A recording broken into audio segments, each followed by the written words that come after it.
on CityCast Nashville. It's time for our Friday News Roundup. I'm joined by our executive producer, Whitney Pasterek, and CityCast Nashville contributor, Nicole Williams, as we break down the latest updates and analysis from the catastrophic winter storm Fern.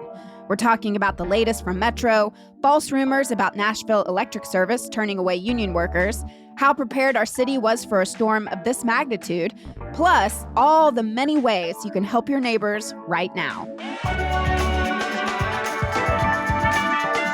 It's Friday, January 30th. I'm your host, Marie Cecile Anderson, and this is what Nashville's talking about.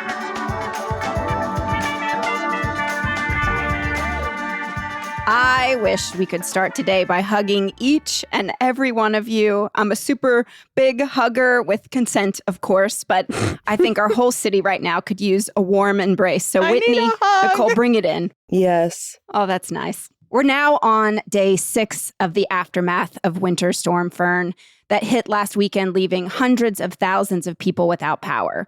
Over a dozen weather-related deaths have been reported in Tennessee in what Mayor O'Connell has said to be a once-in-a-generation storm. Earlier this week, Mayor O'Connell declared a state of emergency for Davidson County, and Nashville Fire Chief William Swan has been, for the past several days, encouraging residents who are still without power not to wait to get someplace warmer. At one point saying, quote, "If you have a plan B, go ahead and pull that card."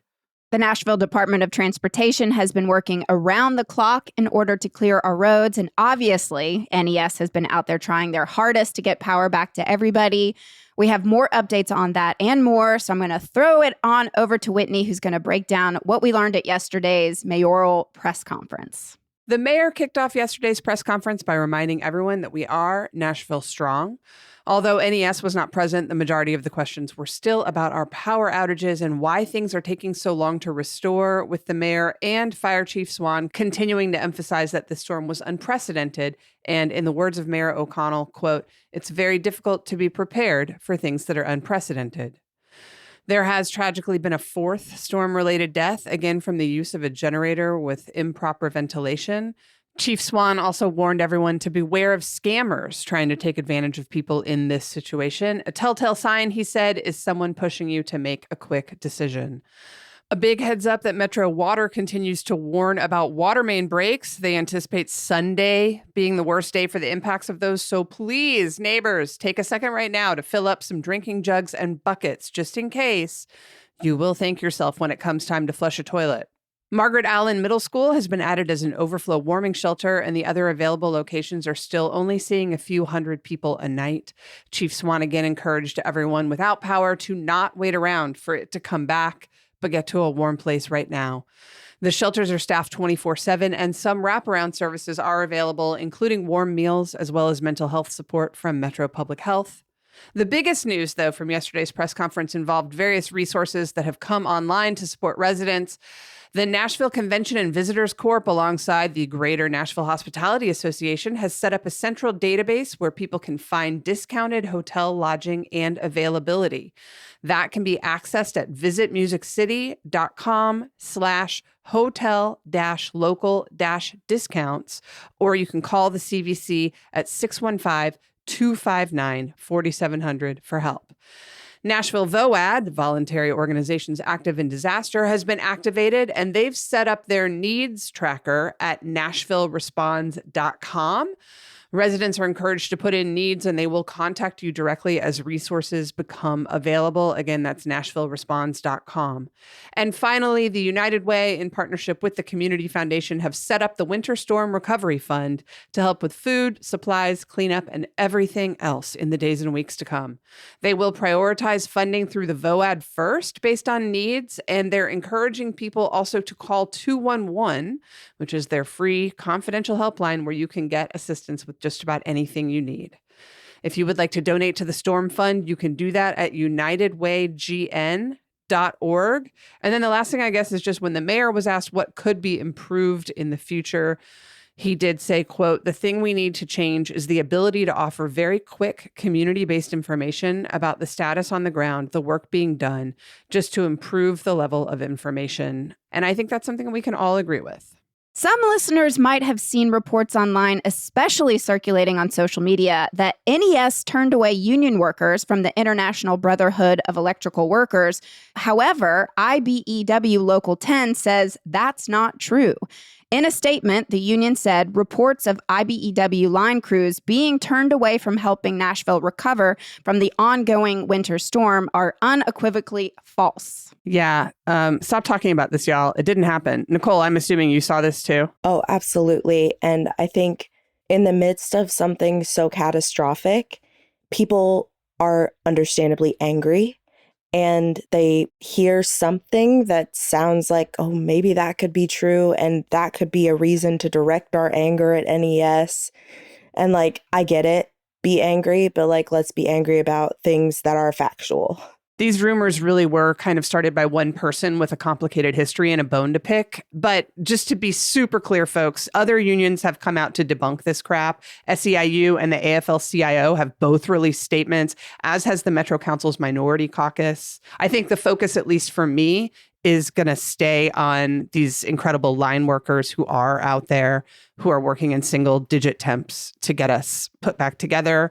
Like, I'm smiling and waving at every truck I see. I wish I had time to make them all sandwiches. Yeah. I think it's also worth pointing out that most NES employees are unionized. They are represented by SEIU, yes. So the idea that they would be turning away union workers when their workforce is largely union, it doesn't really track. But I think council member at large Quinn Evans Siegel had a really helpful thread about this on Blue Sky, where she sort of pointed out that there are distinctions in who NES could accept help from based on their licensing and insurance to do very specific electrical work with our power lines.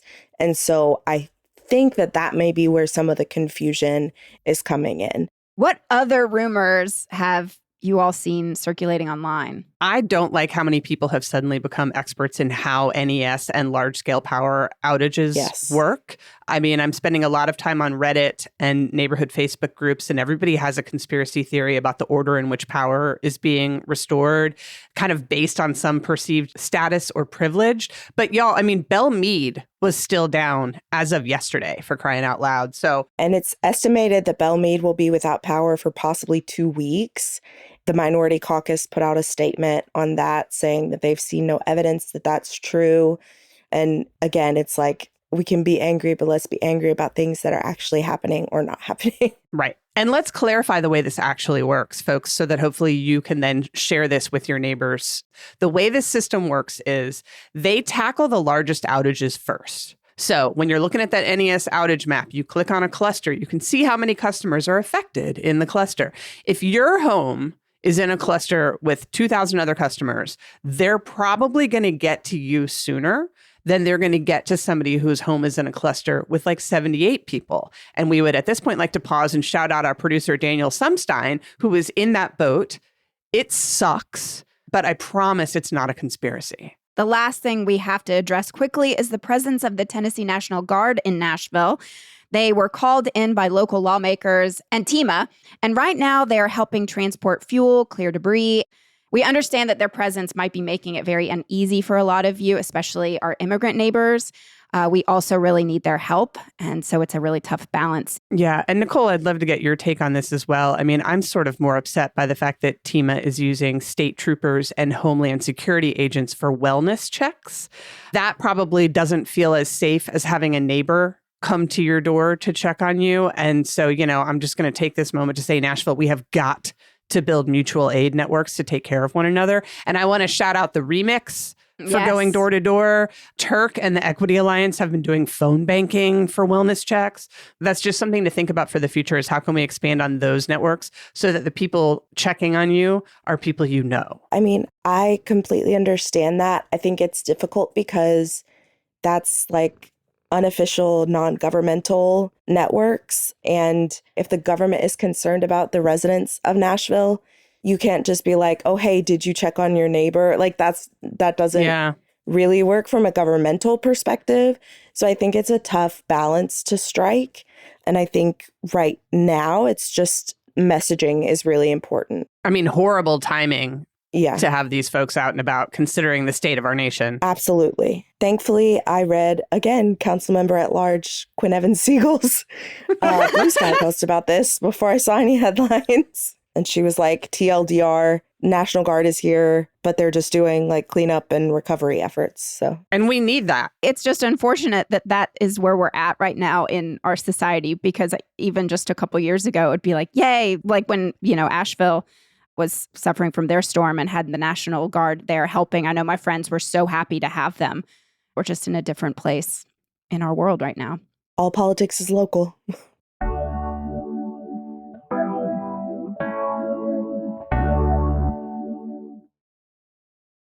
We aren't going to understand the full impact of the storm for weeks, and we want to send our thanks out to everyone who has been working around the clock to get the city back up on its feet. Nicole, Whitney, let's take a look at how things have been going and where we stand right now. Who's been doing a great job? I think we have to start by shouting out NDOT and their work getting the primary and secondary roads plowed and cleared. I know that folks are probably looking at a giant tree down across their still icy street and thinking, what are you talking about? But trust me, NDOT's work on the main roads is ensuring that somebody can eventually get to that giant tree and your power line and everything else. And they are also now moving on to help NES clear debris along with TDOT. So hello, TDOT. Thanks for popping in.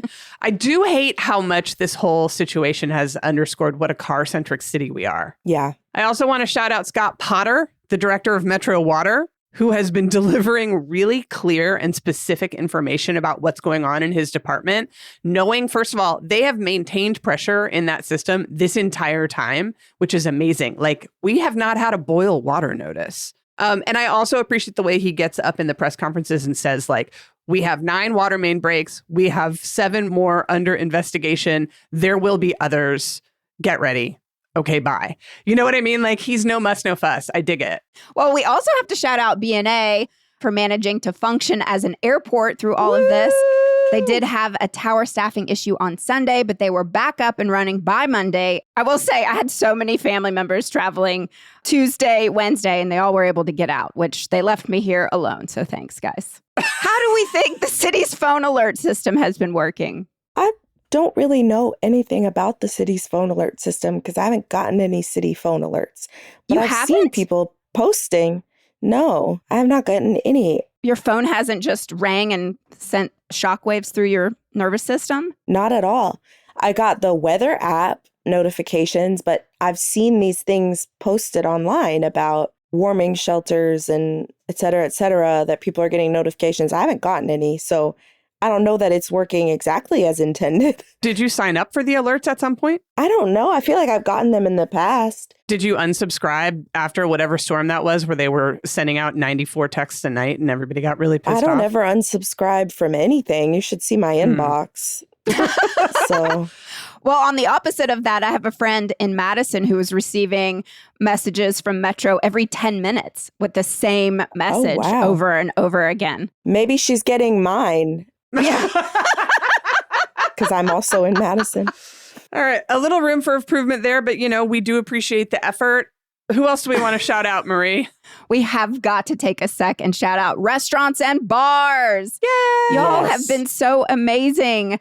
How many people have offered free food or coffee, opened up their restaurants and their businesses as warming centers? Yeah, when you think about how much business and also food these places have lost, it's great to watch them all being so generous with what they do have. We've seen everyone from Edessa to Brown's Diner setting up to feed people on their own. And of course, we should also thank restaurants like Maíz de la Vida, Acme, Prince's Hot Chicken, all the folks that partnered with World Central Kitchen to make meals. I mean, they're getting paid for those, but it's still a massive undertaking. And especially Maíz de la Vida pumping out 2,000 burritos when they had no power at the restaurant.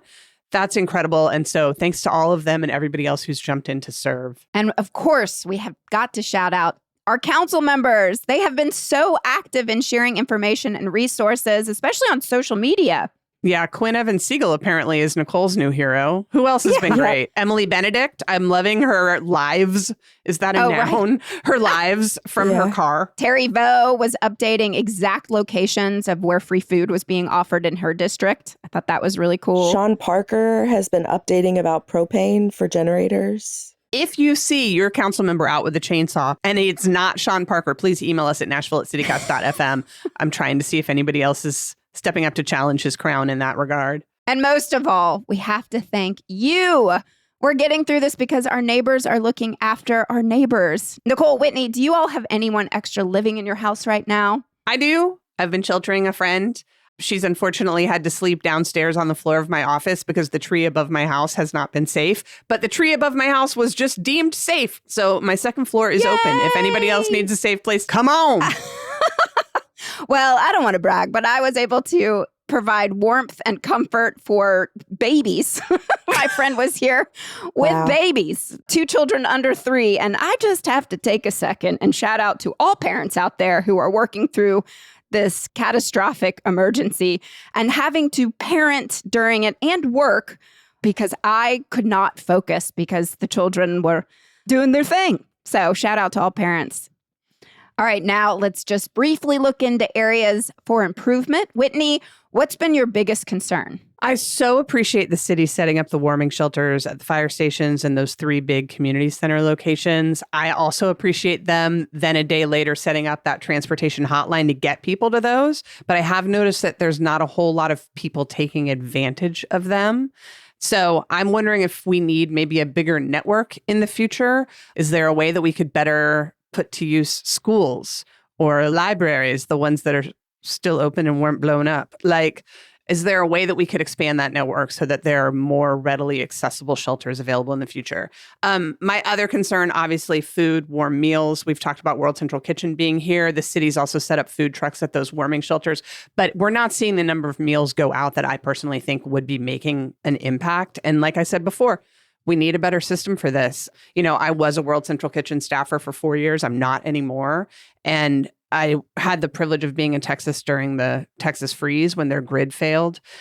And the mutual aid networks that I saw down there that they set up during that process were really impressive. And I would really love to see us get to a similar place. Again, Nicole, that's still not the government taking care of its residents. That's still asking people to take care of each other. But I don't know, maybe that's where my heart is kind of going in the wake of all of this right now. Yeah, and I think that, you know, I've appreciated these press conferences, certainly. Like, it's great to have updates. I think at a certain point, it's not necessarily helpful to hear our leaders continue to say how hard this is. Like, we get it. At a certain point, the platitudes are less helpful than action, which is not to say that our government has not been acting. They certainly have. I have seen simmering frustration from people I'm in contact with that it feels like we knew this was coming and that we still weren't as prepared as people feel like we should have been. I don't know what that translates to for the future, but I understand that frustration as well. I hope we can look at it as an opportunity to not wait till the week before something hits to get prepared and start, you know, yesterday building a system for the future, both at a metro level and in terms of our community. And again, to go back to what Marie said, like, shout out to all of you who have done that, right? Who have used your neighborhood group to make sure that everybody's okay. Keep it going.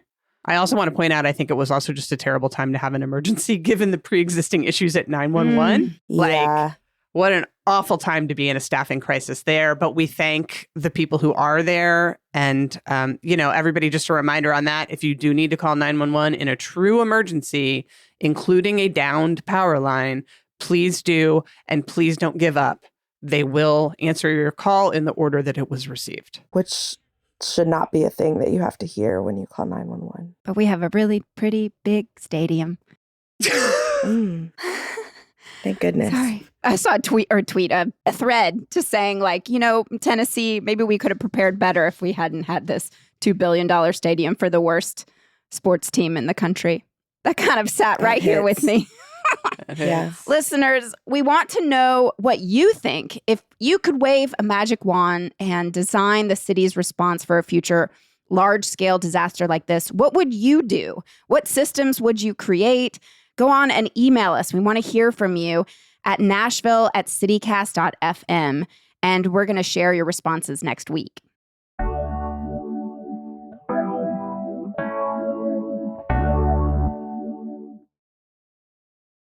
All right, instead of good news today, let's get into places to get help and to be helpful.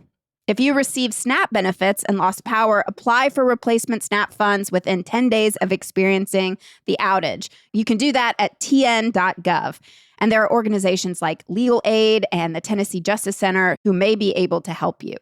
Yeah, and there are a ton of free food events and other resources happening around our city. We are tracking those on our website, nashville.citycast.fm, as well as on our Instagram at citycastnashville. Like, our stories is just like a series of hyphens because we're posting so many great things that people in our community are doing. Some specific things we do know: Second Harvest is resuming mobile food distributions today, as well as serving warm meals from the downtown farmers market. If you can get there, they're posting about those opportunities and more on their Instagram at 2Harvest Mid TN. Plenty of other community resources are available at neighborhood-based locations like the Madison Community Co-op, East Nashville Care Market, and Dream Streets. If you've got a terrific food or clothing pantry in your neighborhood, let us know. We're going to add them to our resource page on our website. Nicole, have you seen anything that you'd like us to shout out right now? Well, I just want to say we could easily adapt our Good News theme song to be "Donna, Donna, get help."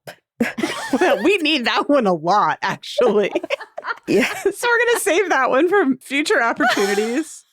Yep. There you go. Like twice a month in Nashville. It should actually just be get help. Get help. Y'all, don't forget you can also dial 211 to reach the United Way. That's kind of a catch-all. They can help with a whole bunch of stuff like food and damage assistance and moral support. And then the crisis cleanup hotline has been activated at 844-965-1386. They're emphasizing they might not be able to get to everyone, but if you had a crisis and you need a cleanup, don't hesitate to call. They're also seeking volunteers to help answer the phones. Well, speaking of volunteers, if you want to help, here are some great options. Whitney and Margaret put this together on our website. So just, again, shout out to them for really looking through all the news to find the best places to volunteer. Volunteer with or donate to Open Table Nashville to help our unhoused neighbors. Spanish-speaking volunteers are needed to help the Remix distribute meals to immigrant neighbors. The Equity Alliance has been seeking volunteers to help with wellness phone banking and food distribution in North Nashville. The Tennessee Immigrant and Refugee Rights Coalition, TURC, is also seeking volunteers for wellness phone banking on February 1st. And then, y'all, if you're wanting to donate stuff, if you have unused stuff, not used stuff, but unopened, unused stuff like gloves, hand warmers, diapers, you can donate those to the Community Resource Center by dropping them off at their building. They've got a whole list online. Please go to their Instagram at CRC-MidTN. You can see the whole list. And that's the rare time when we're going to say, if you want to give stuff, take it over to the CRC. They know what to do with it. I still say give money. Second Harvest is requesting volunteers to help sort and pack food via their volunteer hub. One Gen Away has also been seeking volunteers to help them serve food down in Franklin. And always, our beloved Hands On Nashville has multiple opportunities to volunteer across our city during this disaster and beyond. Please check out their calendar for opportunities, as well as our website. We do post a lot of those as well. We're going to include the link to our resources page in our show notes today. And again, if you are doing something to help and you'd like for us to shout it out, email us at nashville@citycast.fm. And then, like I said, in terms of donating money, we love money. Money does not take up space.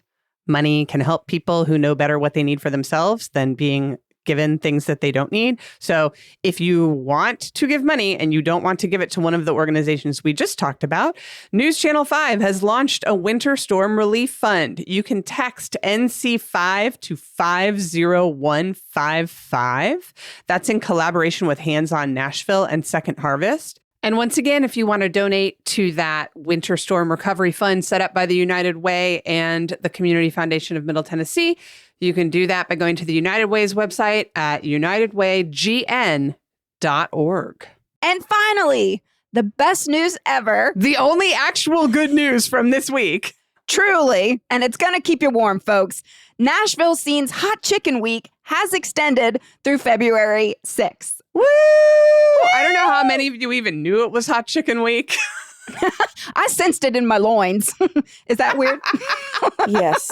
But if you want to Yes. go out and partake, and hey, what an incredible time to support these small businesses that are competing in this incredible gastronomic challenge. Go eat at 47 restaurants of hot chicken over the course of a week. But seriously, y'all, get out there and support them. Support your neighborhood businesses. Go to your coffee shop when they get power back. Go to your local hardware store instead of a big box store when they get power back. Eat food. See people. It's really nice to be out. How many times have you been to East Nashville Beer Works since they got power back, Marie? I have my own chair there now. That's reserved for me. Dry January for myself did not go so well because of all of the things. Y'all, take care of yourselves. Take care of your neighbors. Don't freeze if you don't have to. If you don't know anybody and you have no way of getting to a shelter and you're just sitting there freezing cold in your house and for some reason listening to this podcast, just email us. We will find a way to help you. I promise. That's right. Love everybody out there. Please take care of each other and communicate with your neighbors. They're really saving lives. Yeah, we'll be back on Monday with everything you need to know.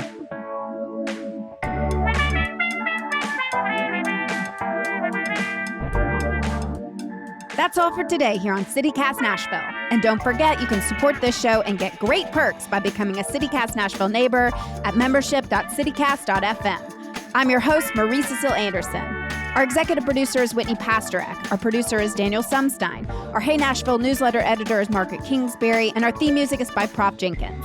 This week, because of the catastrophic storm, we had extra special support from Lizzie Goldsmith, Laura Sutsui, Adrian Gonzalez, and Natalie Rivera. If you enjoyed the show, why not tell your friends? Rate the show, leave us a review, and subscribe to our Hey Nashville newsletter. We'll be back Monday morning with more news from around the city.